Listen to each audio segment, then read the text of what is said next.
trophy itself, what else can that give you this season, do you think, that victory over there? I don't know yet. We will see. It felt good. It felt much better than we thought before the game. It will feel. It was brilliant. And after 120 minutes, investing all the things we invested in the game, different and difficult circumstances for both teams, of course, that makes it even more worthy. So I can really imagine how Chelsea must have felt after that. They did nothing wrong in the game, and then you go home without that good feeling, but with exactly the same work rate, and that's probably we're there on the better side. That's cool, but we came back yesterday, had a little time to analyze Southampton, and that's actually our thing to think about, not what the Super Cup will bring us for the rest of the season, because we don't know. Winning things is much better than losing them. That's true. We are now obviously more experienced in finals. We have kind of a rather winning approach than. How I said a couple of times, usually I believe in the result is the result of the performance, and it's true, but it depends on the performance, where you are spot on. You have to be clinical in the right moments, you have to be solid in all the other moments and stuff like this, and that's what we could do good enough to win this final as well. So that's it. That helps for the future if we play a final again, but that's all. I guess for Adrian as well, a fantastic moment to save the penalty when you're coming into a side fresh like that. That will help him a lot, I would imagine. That would help him a lot if it would be 100% clear that he can play tomorrow. Because, and I really don't understand it, why in the world of social media where you are all on it, when we were all together, a supporter jumped over something, was chased by some security guys, slipped and kicked his ankle. Yeah, crazy. So yesterday was swollen. Today I spoke to him, he's here. I spoke to him, he said it's better, much better than yesterday, but we have to see. So, but apart from that, yes, it was a brilliant night for him, for sure. Not only because of the penalty, especially because of the game. I think he saved the penalty, and he was in a mood. He was in the penalty shooting because of the game he played before. So that was all good. But no, we have to see. So I guess you're looking at maybe Lonergan for the trip. And how is this? What's happened this week? How does that spoil your preparations? I mean, you haven't had much time. I guess you'll be leaving later today. Yeah, we will leave. We train in 2 hours or so, and then we will leave. Right. My plan, when I heard about the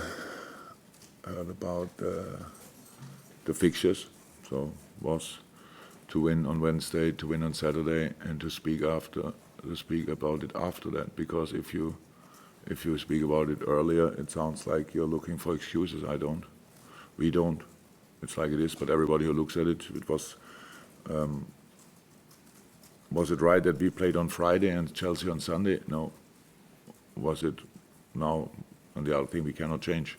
So that's the situation. But we cannot change these things. We have no power, absolutely 0.0 power. We only have to accept it like it is, and that's what we do. And now we don't think about it. We don't think about Wednesday night. We think about Saturday, and that's what we have to do. And so find a way to win the game. That's the reason why we go there, and that's possible. And so that's what we should try. Simon? Is Andrew Lonergan ready, just in case? Yeah. Queef McKellar is now in training as well. So we have then, if we have to make a decision, we have to make a decision. Yeah. So, but yes, of course, it's for nobody. Adrian came in a week before. Andy Lonergan trained longer with us, played half time, I think. Maybe Seville, I'm not sure, one of the preseason games. Queef, which we all are completely excited about, the young boy with the potential he has and stuff like that, was not in training for a while, but is now in training, not 100% training, but nearly 100% since a week and a half, I would say. Has to be in training today, and then we will see, and then we have to make a decision. And just with regards to, it was great to see Alex Oxlade-Chamberlain making his first start in what seems like forever. So I'm just wondering what the impact was, whether it be positive or otherwise, both physically and mentally, and going forward, how he's reacting to that. Oh, it was positive, physically especially. We all know that Ox, with the potential he has, can have much more impact than he had in that game, but it's normal, and after a long period, and there can be surprising ups in a situation like this, and then there will follow it down 100%, because just you need to get used to all the intensity and stuff like this.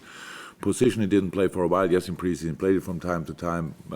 All that stuff. That's why I said it was my responsibility, not his, because I made the decision to play him there. But he was good. He played a pass for a sensational chance of Mo Salah. So there was absolutely, and I'm completely fine with it. That Ox was maybe not overly happy that we took him off after 45 minutes. He didn't say anything, but I can imagine. But it doesn't mean anything. It's just it was 45 minutes, and that intensity in that game with the first half was really lively, and I think it was absolutely worth it. And so now we have to carry on. He has to carry on. We have to carry on, and then everything will be fine. Every Premier League game's a test. How many tests will Southampton be? Bearing in mind the manner of their defeat at Burnley last week, you had a quick chance to look at them, but also the quick turnaround and recovery that you guys have had from the Super Cup. I don't want to talk about the short period we have, so I did it already, but I said my plan was to talk after the game about it, win both, and then say what is probably appropriate to say. Southampton lost 3-0 goals. Burnley full of power, using circumstances, stuff like this, and then they gave the game away in like 10 minutes or so, 10, 15 minutes. But Southampton is a really strong side with a very specific style of play, and we had enough time to analyze them. It's just the day when you come back, it's never take longer. It was just that we had to do it last night immediately after coming back from the other game. So we saw 2 preseason games, watched them, and saw the game against Burnley. So we have all the information we need. They have the opportunity. They can make a few changes, but they didn't play as bad as the 3-0 looks, and they will be still full of desire and confidence, and maybe even more so, of course, desire because the way how they lost the game at Burnley. Last year was a difficult game for us there. We were 1-0 down early. Had to stay calm, stuff like this, and was really difficult the way they played. They played last year, made our analysis a bit tricky because they played against all the other teams different to how they played against us. And we don't know that, of course, 100% what they will do. We have to expect both, and have to be prepared for both. That's the job to do. That's normal. How I said, it's early stage of the season. We all have the same chances. We all have the same jobs to do, and now, let's do it. Jurgen, Sadio Mane is back on the goal trail already. I know he was the latest to come back after his involvement in the African Cup of Nations, but his goals last season, he's a fabulous asset for you. But it's physically as well, isn't it? Because he's got this incredible durability. Where does all that come from, do you think? Oh, the boys, there are natural talents out there physically, and it's obvious. I think if you saw Kante playing, everybody, I would say that the 3 players who suffered the least in that game were Kante, Sadio, and Mo. That's how it is. So they are more used to play in circumstances like that. That's how it is. Physically really strong, all 3 of them, and so that helped, of course. And it was a pure decision based on responsibility to get him off and not let him go the full 120 minutes. How could you? Otherwise, why would you take off a player who scored 2 goals and looked pretty okay in that moment still? Yeah, very important for us that he's back. 100%. And so I said, now we have to make sure and have a look how they all recovered.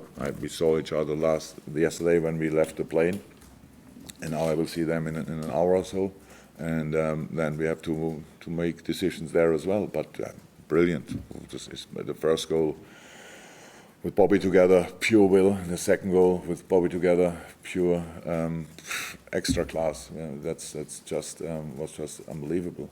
And but what Mo played now since we started the season is incredible as well, because he had, how we all know, not the longest preseason in the world, and so that's all good. But that's how we need them, and that's hopefully will continue forever in the best way. The defence last season was so watertight, and it wasn't just the amount of goals that were conceded, which was the best in the Premier League, but not that many chances conceded in games. But so far this season, have you been surprised by the amount of chances that the opposition have created? And maybe is some of that to do with the lack of time that you've had preparation-wise pre-season? It depends to what you compare us to. If you compare us to August last year, it's not that big a difference. It's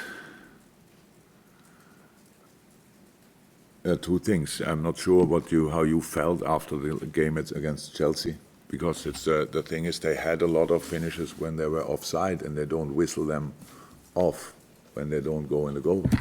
You get a goal kick and not offside situation, so you don't even watch it back. It's just but they had when we make the analysis of a game, and you see that it was 2-3 yards offside, not only a little bit.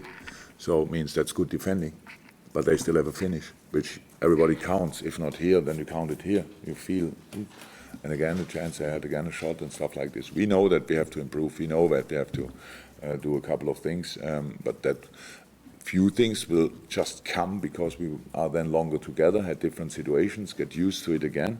Said it before, football is unfortunately not like cycling. It's not that you can lose it a little bit, and that's how it is. So we have to find back on our best part, if you want, and that's what we try.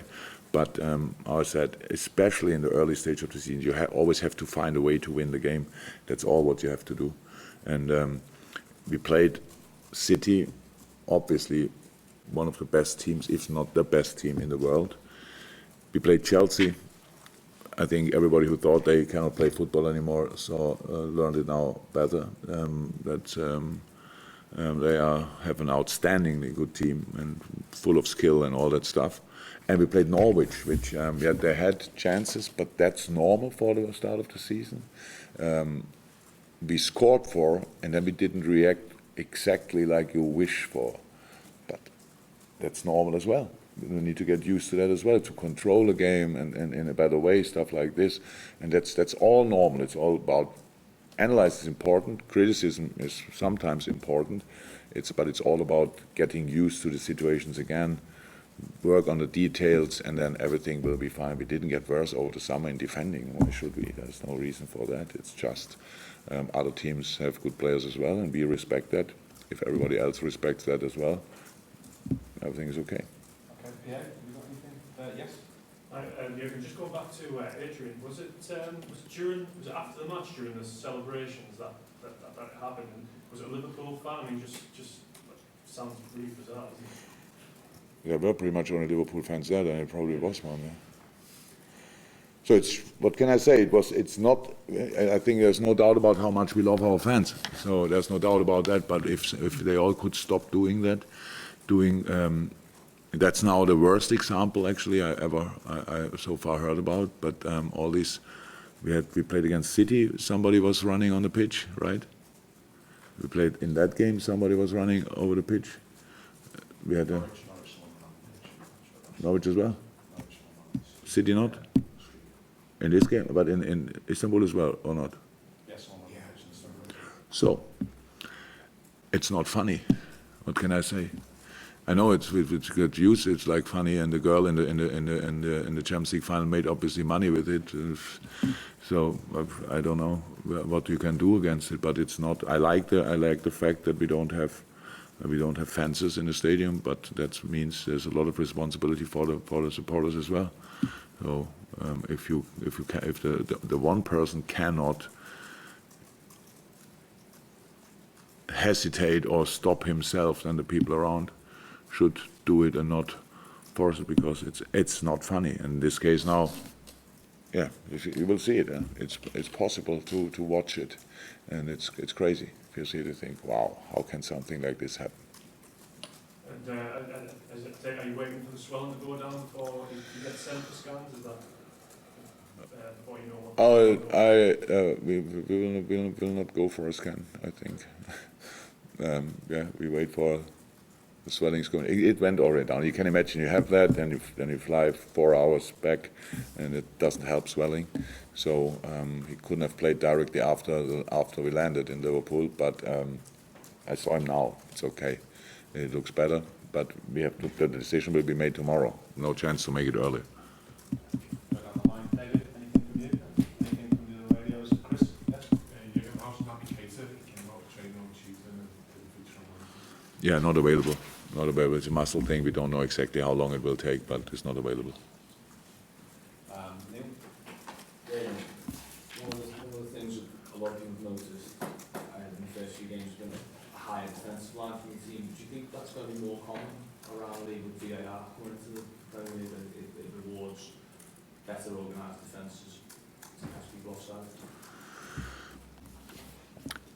Yeah, we don't defend higher than we did before. It depends to the situation. It depends to, that's what I spoke about. Get used to the situations again. It's not, but using the offside line is always part of defending. That's why it's for me difficult to judge the situations in the game, because at the end, I think they scored twice after an offside situation, Chelsea. So how do you count that? You think in the moment, wow, how can he be that free? And then you see it back and think, okay, he was 3 yards offside. That's not a chance. In the good old times, the flag would have been up and it's brilliant defending. Now it feels like they had a chance, and everybody feels strange. So we don't want to. Yes, it's we know that VAR is in there now. It's not really a decision for VAR. So now each offside decision will be settled, because we want to do the right things in the right moment. But using offside line is a big part of defending. That's why it's there, and as long as it is there, we have to use it. That was always like this. But we don't defend now 10 yards higher than before and said, so now we don't care anymore what happens in our back. That's not how it is. You have to make the right things in the right moment. You have to put the people under pressure. The more pressure the guy on the ball has, the higher the last line is. If you have no pressure on this person, you cannot have a high line. That's how it is, and that's what we always did, and that's what we will do. We'll do it in the future as well, because that's the way how you play football.